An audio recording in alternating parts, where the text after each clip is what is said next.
오늘 우리에게 주시는 하나님의 말씀 히브리서 6장 13절에서 20절 말씀입니다.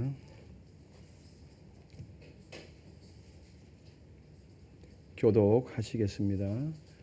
하나님이 아브라함에게 약속하실 때에 가리켜 맹세할 자가 자기보다 더 큰 이가 없으므로 자기를 가리켜 맹세하여 이르시되 내가 반드시 너에게 복주고 복주며 너를 번성하게 하고 번성하게 하리라 하셨더니 그가 이같이 오래 참아 약속을 받았느니라. 사람들은 자기보다 더 큰 자를 가리켜 맹세하나니 맹세는 그들이 다투는 모든 일의 최후 확정이니라. 하나님은 약속을 기업으로 받는 자들에게 그 뜻이 변하지 아니함을 충분히 나타내시려고 그 일을 맹세로 보증하셨나니 이는 하나님이 거짓말을 하실 수 없는 이 두 가지 변하지 못할 사실로 말미암아 앞에 있는 소망을 얻으려고 피난처를 찾은 우리에게 큰 안위를 받게 하려 하심이라. 우리가 이 소망을 가지고 있는 것은 영혼의 닷 같아서 튼튼하고 견고하여 시장 안에 들어가나니 그리로 앞서가신 예수께서 멜기세덱의 반차를 따라 영원히 대제사장이 되어 우리를 위하여 들어가셨느니라. 아멘. 거룩하고 복된 주일 하나님께 예배드리러 오신 판교 성전과 그리고 강남 성전 삶의 처소에서 실시간 영상으로 참석하고 계신 성도님들을 환영하고 축복합니다. 오늘 우리가 정성모와 예배드릴 때 성령의 은혜로 역사하시는 하나님을 꼭 만날 수 있었으면 좋겠습니다. 우리 밝은 미소 담아서 앞뒤 좌우 인사 한번 나누십시다. 반갑습니다. 잘 오셨습니다. 축복합니다.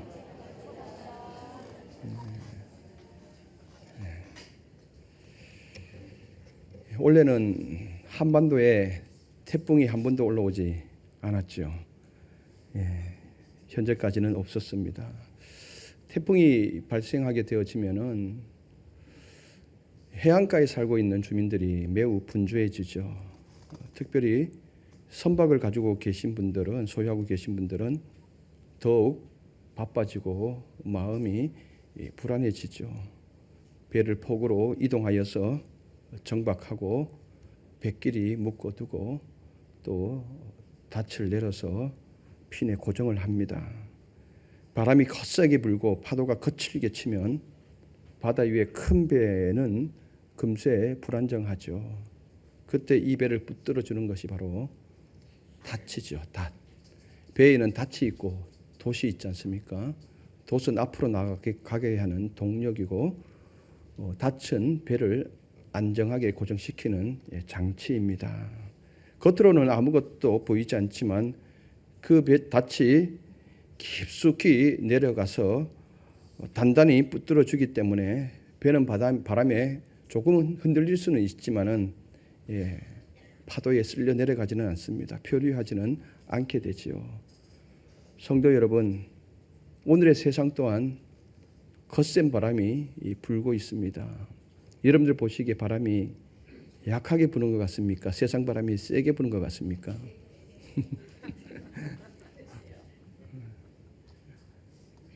방향을 우리가 예측할 수 없을 정도로 바람이 불고 있죠. 거센 바람이 몰아치는 시대입니다. 우리는 이 시대를 지금 항해하고 있습니다. 그 바람 속에서 우리의 마음이 또한 가정이 삶이 흔들립니다. 미래를 예측할 수가 없죠. 근데 상황이 워낙 급변하다 보니까 미래를 예측한다 해도 많이 틀리게 되집니다. 그리고 약속도 쉽게 변합니다. 내가 약속을 안 지키려고 하다가 이 약속이 변하는 것이 아니라 상황이 바뀌니까 환경이 확 달라져 버리니까 약속을 못 지키는 거예요. 그렇죠? 그래서 말이 자주 바뀌게 되어지죠. 그런 이런 모든 상황들을 봤을 때 우리가 어쩌면 불안해하고 초조해하고 흔들리는 것은 당연한 거죠. 이럴 때 우리는 묻습니다. 나의 닻을 어디로 내려야 내 인생이 표류하지 않을까? 우리가 물음을 갖죠. 여기에 대한 답을 히브리서 기자는 명확하게 전해주고 있습니다. 히브리서 6장 19절에 우리가 이 소망을 가지고 있는 것은 영혼의 닭 같아서 튼튼하고 견고하여 희장 안에 들어가나니. 아멘. 우리의 닻은 지성소 안에 매여 있다라고 오늘 성경은 말씀하고 있습니다. 그리고 그 닻줄의 반대편에 그 닻을 예수 그리스도께서 붙들고 계신다. 그렇다면 세상의 거센 바람에 우리가 흔들릴 수는 있어도 절대 표류하지 않는다라고 우리에게 권면하고 있습니다. 바람은 거셀 수 있습니다. 그러나 닻이 깊다면 배는 떠내려가지 않습니다. 오늘 이 말씀 안에서 우리가 붙들어야 할 닻이 무엇인지, 그리고 닻은 어디에 걸려 있는지, 어디에 걸어 두어야 하는지, 그리고 그 닻줄 끝에 누가 계신지를 함께 나누겠습니다. 히브리서가 쓰여질 당시의 상황을 보면은 녹록지 않았습니다. 로마 정부의 압박이 있었고 박해가 있었고, 네로 황제의 직접적인 박해는 아니다 할지라도 전조 증세로서 힘듦이 있었습니다.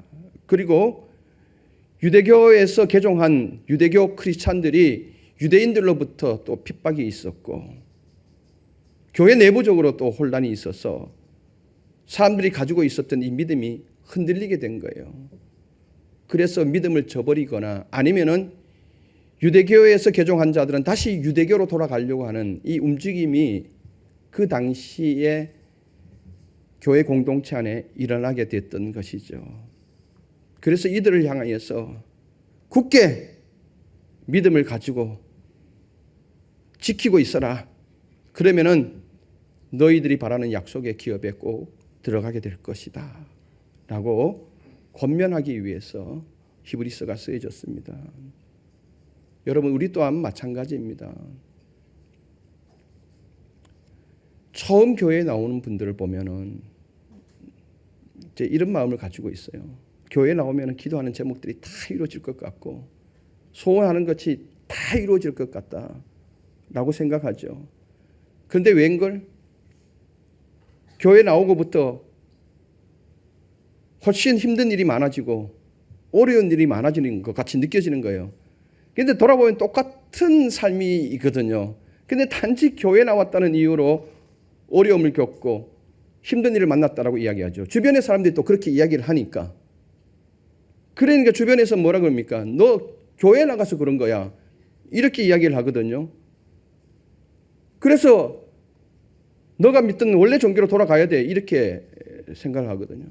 여러분은 우리가 교회에 나와서 믿음을 가지고 모든 것이 여러분들이 소원하는 모든 것이 다 이루어진다면은 교회 안 다니는 사람이 몇 명 되겠습니까? 우리의 궁극적인 목적이 어디에 있습니까? 잘 먹고 잘 사는 것에 있는 것이 아니거든요. 물론 먼저 그의 나라와 그의 의를 구하면은 의식주 이거는 하나님께서 다 책임져 주신다라고 말씀해 주셨거든요.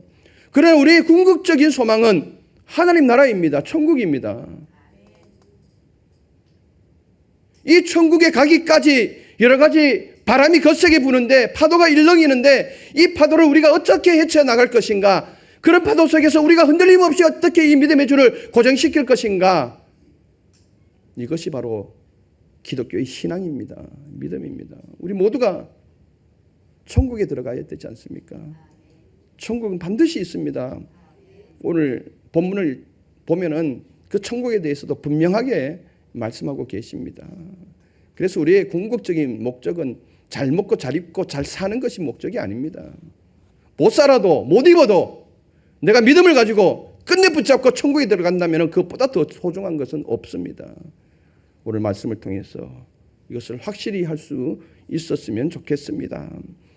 이렇게 믿음이 흔들리는 신앙인을 향하여서 히브리서 기자는 아브라함의 예를 들어서 가져옵니다. 예를 들어서 설명을 하고 있죠. 6장 14절 같이 한번 읽어보시겠습니다. 이르시되 내가 반드시 너에게 복주고 복주며 너를 번성하게 하고 번성하게 하리라 하셨더니. 아멘. 하나님께서 아브라함을 우상의 땅에서 불러냅니다. 그리고 당신의 백성을 삼아 주십니다. 이 아브라함이 갈대아 우르에서 쭉 올라와서 이제 하란 땅에 갔는데 하란 땅에서 바로 약속의 하나님이 원하는 그 땅으로 와야 되는데 안 내려오니까 75세 때 다시 하란에서 하나님께서 아브라함을 불러주십니다. 불러주시고 이제 약속을 해주시는 거죠. 그 약속의 말씀이 오늘 우리가 방금 읽은 14절의 말씀입니다. 내가 반드시 너에게 복주고 복주며 너를 번성하게 하고 번성하게 하리라. 이게 아브라함과 맺은 약속입니다. 이게 약속.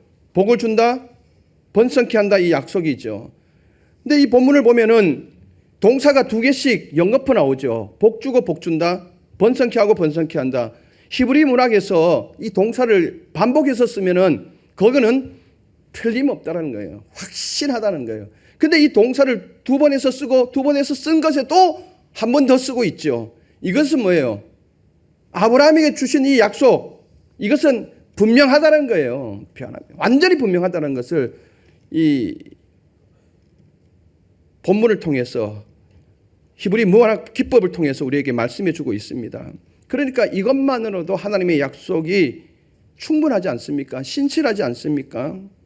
그런데 우리의 믿음이 흔들릴까 봐 약속을 해 주었지만은 그 약속을 가지고 있는 우리가 연약해서 그걸 놓칠 수 있기 때문에 흔들릴까 봐 하나님은 다시 자신을 두고 맹세까지 하죠. 13절 같이 한번 읽어보시겠습니다.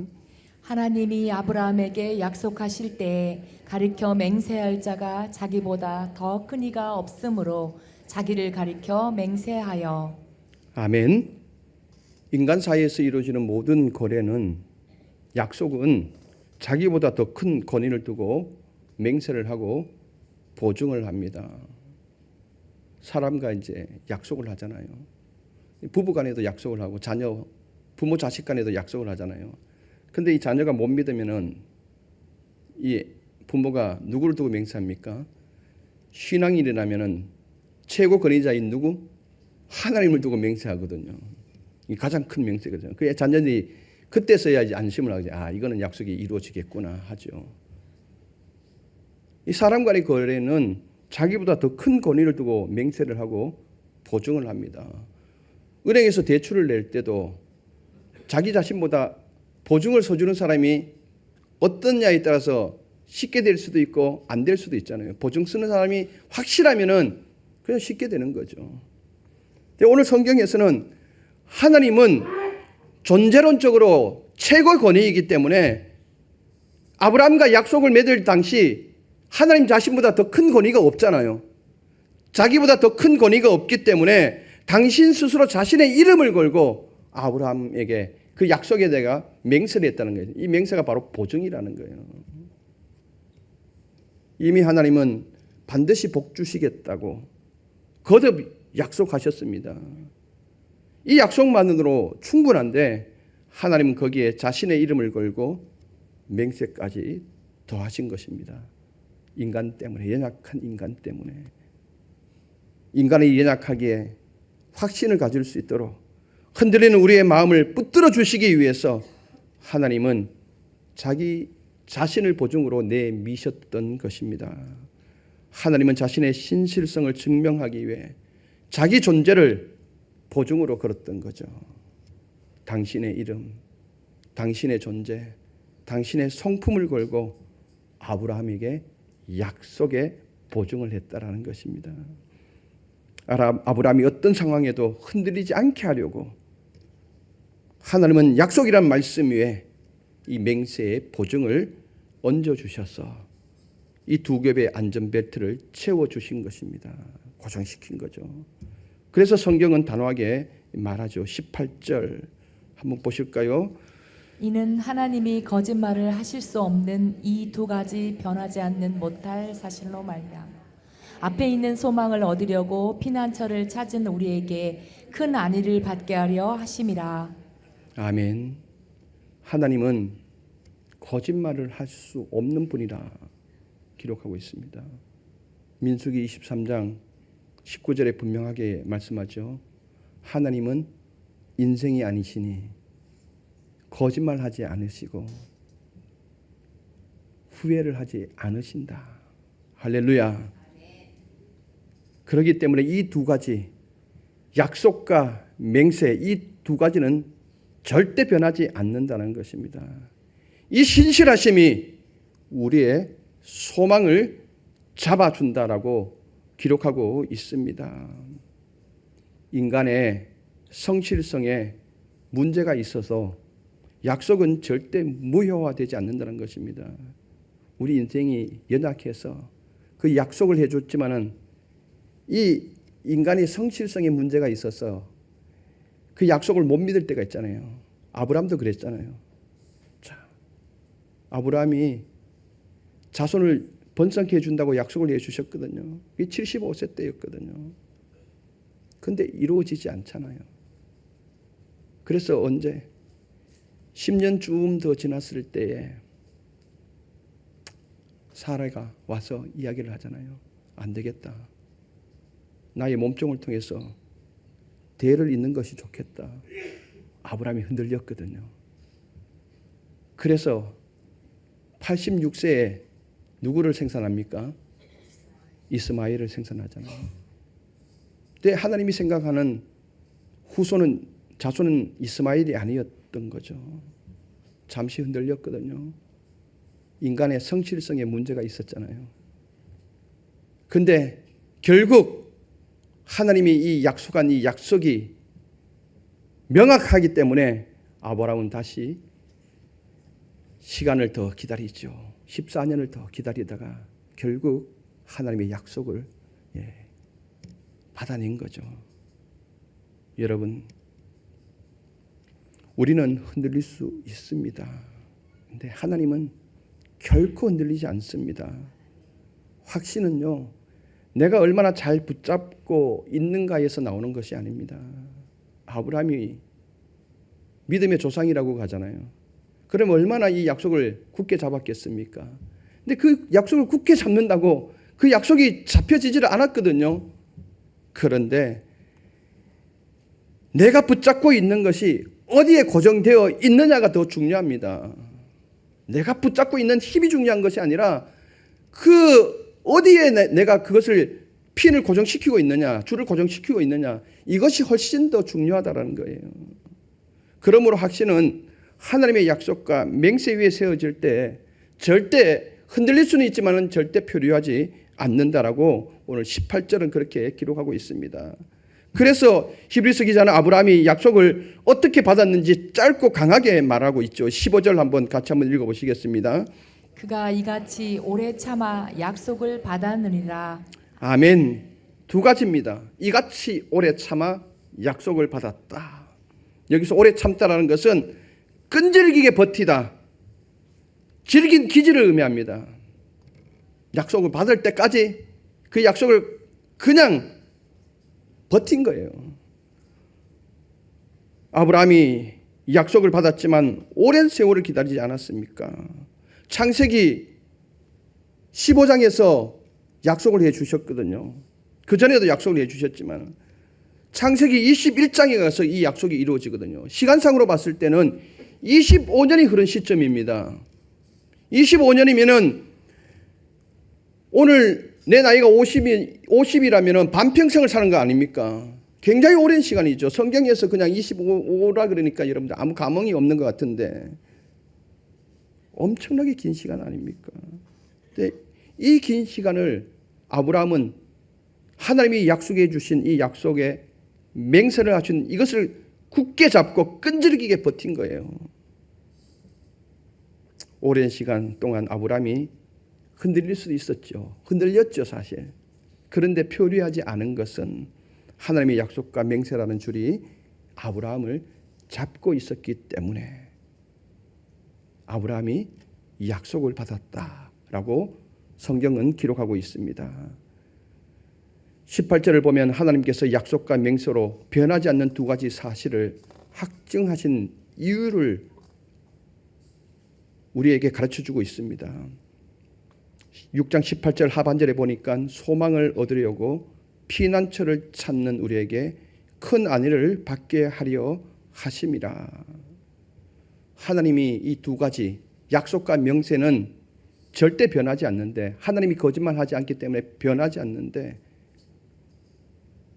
거기에 대한 확증의 이유가 바로 소망을 얻으려고 피난처를 찾는 우리에게 큰 안위를 받게 하려 하셨다라고 성경은 기록하고 있습니다.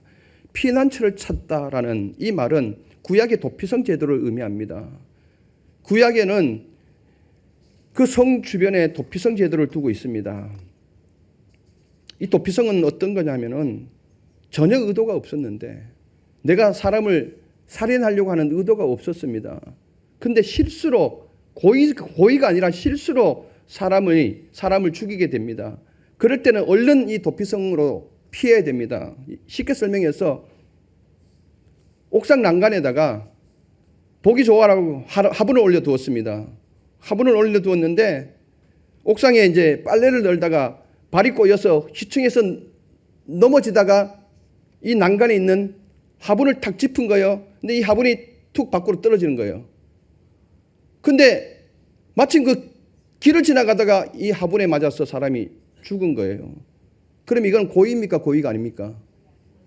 고의가 아니죠. 실수도 아니죠. 그래서 그러면은 그때 당시에는 이는 동해 보복 제도가 있었잖아요. 반드시 가족 중에서 누군가 보복을 하거든요. 그러면은 고의가 아닌 실수로 인하여서 이렇게 사람이 죽었을 때 얼른 빨리 어디로 가야 됩니까? 도피성으로 들어가야 돼요. 도피성으로 들어가면은 거기 도피성으로 들어가는 이상 이 사람을 그 도피성에서 끄집어낼 수는 없습니다. 그리고 거기서 이제 대제사장이 판결을 하죠. 고의가 있었는지 없었는지. 그리고 고의가 없었다라고 판결이 되어지면은 이제 거기에 대한 배상만 하면 되는 것입니다. 그러면 그 도피성에 피해간 사람이 어떻습니까? 이런 마음을 갖지 않겠습니까? 정말 이 도피성에 있는 것이 내겐 정말 큰 위로고 큰 위안이다. 이 도피성이 없었다면 나는 뭐예요? 죽어야 되는 거잖아요. 보복을 당해야 되는 거잖아요. 그래서 도피성, 이 피난처로 들어간 것이 너무나도 큰 위로가 큰 위안이다.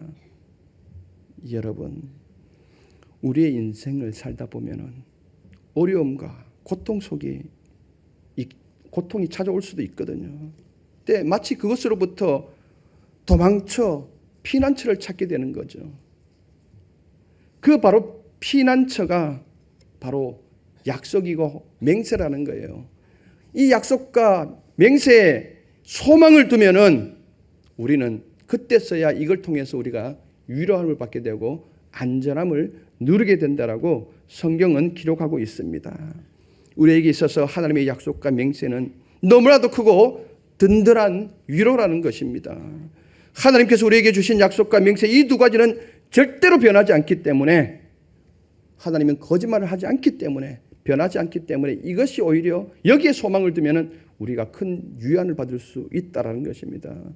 그래서 하나님은 믿음의 길을 걷는 우리가 힘들고 흔들리는 순간에도 그 약속은 반드시 이루어진다라는 이것을 분명히 보여주시기 위해서 말씀과 맹세 이 두 가지를 주셨다라고 성경은 기록하고 있습니다. 여러분, 하나님의 음성이 들리시나요? 괜찮아. 흔들려도 돼. 그러나 내가 너를 붙들고 있어. 삶을 살다가 어떤 일들로 인해서 우리가 흔들릴 수 있습니다. 그러나 괜찮습니다. 누가요? 하나님이 우리를 붙들고 있기 때문에 이 약속과 맹세가 우리에게 든든한 위로가 되는 것입니다. 큰 위안이 되는 것입니다. 그러므로 우리의 소망은 휘장 안에 닻을 올려야 된다라고 19절은 말씀하고 있습니다. 19절 보실까요? 우리가 이 소망을 가지고 있는 것은 영혼의 닷 같아서 튼튼하고 견고하여 휘장 안에 들어가나니. 아멘. 오늘의 본문의 핵심절이 19절입니다. 19절이. 그리고 이 설교의 제목이 된 구절이기도 합니다. 고대 항구에서는 배가 항구 바깥에 있을 때 닷줄을 안쪽에 고정점에 걸어서 배를 붙들어 메었습니다. 바람이 거세도 그 고정점이 튼튼하면 배는 떠내려가지 않습니다. 우리의 닷도 그렇습니다. 그런데 우리의 닷의 방향이 다릅니다. 세상의 닷은 어디로 향하고 있습니까? 땅을 향하고 있죠. 모든 세상의 닷들은 땅을 향하고 있습니다. 땅에다 고정점을 둡니다. 근데요, 땅은 변하죠. 바뀌죠. 그래서 때로는 튼튼하게 묶어두었다고 생각하는데 변하기 때문에, 환경이 달라지기 때문에 그 고정점이 필요 없게 되어집니다. 그렇죠. 그래서 히브리서 기자는 너희의 닻을 하늘 성소로 올려라가 반대로 이야기를 합니다. 역설이죠. 고정하는 세상은, 이 닻이 고정하는 세상은 언제든지 변할 수 있어서 불안정하니까 우리가 던진 닻은 하나님 임재가 있는 지성소로 걸어두어라. 여기에 절대 안정이 있다라고 지금 선언합니다.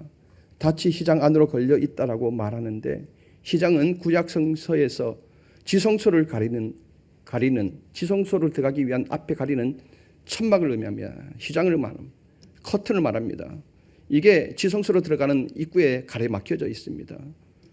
이 지성소는 하나님의 임재가 머무는 것이죠. 그런데 구약에서는 이 지성소를 아무나 들어갈 수 없었던 거죠. 대제사장이 1년에 한 차례 정해진 방법에 의해서만 딱 한 번 들어가게 되어져 있습니다. 백성들의 죄를 사하기 위해서. 그런데 이 하나님의 임재가 머무는 곳에 이 휘장을 예수님께서 십자가의 죽음으로 찢으셨던 것이죠. 그래서 이제는 우리 모두는 예수 그리스도를 통해서 하나님께 담대히 나아갈 수 있는 은혜를 얻게 된 것이죠. 이 길은 예수님께서 개척하신 새로운 길이며 안전한 길임을 설명하고 있습니다. 20절 말씀 한번 보시겠습니다. 그리로 앞서 가신 예수께서 멜기세덱의 반차를 따라 영원히 대제사장이 되어 우리를 위하여 들어가셨느니라. 아멘. 중요한 동사 하나가 나오는데 앞에 설교는 다 잊어도 괜찮겠습니다. 근데 이것만은 꼭 여러분들 기억했으면 좋겠습니다. 영혼이 대제사장이 되어 우리를 위하여 들어가셨느니라. 예수님께서 우리를 위해서 들어가셨다 했을 때 이 들어가다라는 이 동사 매우 중요한 겁니다. 헬라어로 프로드로모스라고 그러는데요. 이거는 전투 용어입니다. 전투 용어. 일전에도 작년에 한번 설명해 드린 것 같은데 전투 용어인데요. 전쟁 상황 중에 아군과 적군이 있을 때 전쟁 상황 중에 군대가 이동을 해야 됩니다. 이동을 할 때 그냥 막 이동을 하는 것이 아닙니다. 군에 갔다 오신 분들은 잘 아시겠지만은 먼저 이동하기 전에 수색조를 먼저 보냅니다. 수색조를 보내서 지형 지리를 다 파악을 합니다. 그리고 지뢰가 매설되어져 있는지 아닌지 그까지도 파악을 합니다. 그리고 적군이 매복되어져 있는 그 상황까지도 다 파악을 합니다. 그래서 길을 개척해 나가죠. 쭉 가야 할 길을 개척해 나갑니다. 목숨을 걸어야 되죠. 목숨을 걸고 길을 개척해 나갑니다. 그래서 어느 정도 딱 길을 개척하고 난 다음에 딱 어느 지점에 도달했을 때 이제 안전하다는 신호를 보냅니다. 와도 좋겠다. 이 신호를 딱 보내면 이제 그때 부대가 이동을 하게 되는 거죠. 오늘 히브리서 기자는 예수님이 그 수색조가 되었다. 할렐루야. 예수님이 먼저 그 길을 걸어가셨다는 거예요. 십자가의 죽으심으로 자기의 목숨을 걸고 수색조가 되어져서 이 길을 걸어가고 난 끝에 부활해서 지성소에 올라가 보니 여기가 가장 안전한 것이고 여기가 가장 살림이 있는 것이고 평안이 있는 곳이다. 그러니 이제 너희들도 이곳에 오는 것이 좋겠다. 신호를 보낸 거예요.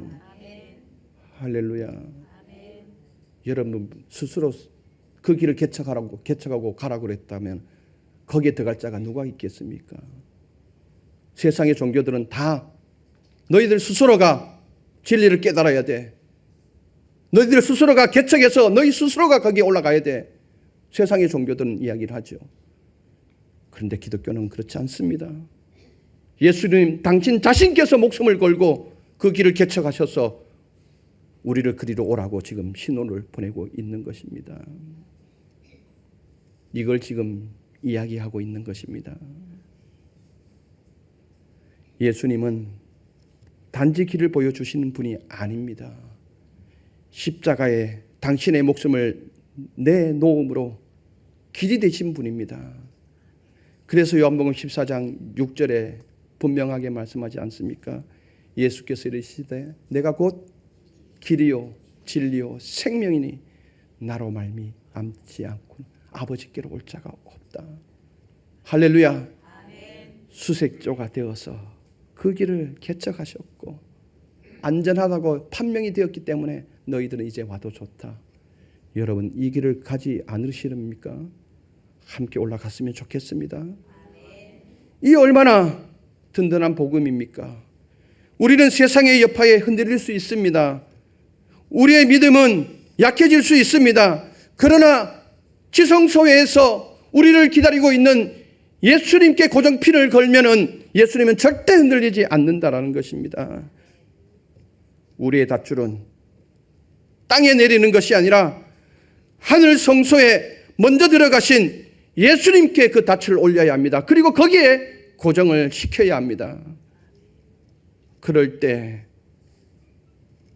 우리의 구원이 확신해지는 것입니다. 사랑하는 성도 여러분, 이 세상의 바람이 거세고 파도가 높습니다.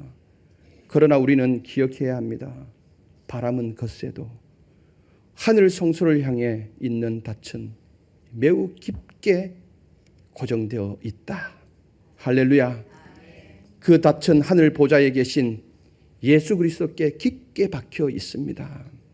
그러니 세상에 환경이 일렁일 때, 풍파가 일어나고 바람이 불 때 절대 여러분 믿음을 포기하지 마십시오. 단 우리가 할 일은 이 밧줄을 느슨해지지 않도록 팽팽하게 당겨야 합니다. 예배를 통해서, 기도를 통해서, 섬김을 통해서, 봉사를 통해서 팽팽하게 당겨 놓으면은 예수께서 우리를 지성소 안으로 이끌고 가실 것입니다. 이 은혜가 있기를 축복합니다. 기도하겠습니다. 신실하신 하나님, 우리의 삶의 풍랑 속에서도 주의 약속은 절대 흔들리지 않음을 믿습니다. 감정이 요동치고 현실이 무너질 때에도 하나님은 거짓말하지 않으시며 약속과 맹세로 우리를 견고히 하심을 신뢰합니다. 우리의 밧줄이 하늘 성소에 다 있음을 기억하게 하시고 그 줄 끝에서 우리를 붙드시는 예수 그리스도를 오늘 또 새롭게 바라보게 하옵소서. 그 예수님께서 먼저 그 길을 걸으시고 수색조가 되어져서 개척하여 주셔서 이곳이 가장 안전한 곳이고 가장 평안한 곳이기 때문에 너희들이 이제 와도 좋다 신호를 보내는 그 신호에 우리가 민감하게 반응하게 하여 주시옵소서. 흔들릴지언정 표류하지 않게 하시고 두려움이 올지라도 소망의 닻을 놓지 않게 하옵소서. 예수 그리스도 이름으로 기도드리옵나이다. 아멘.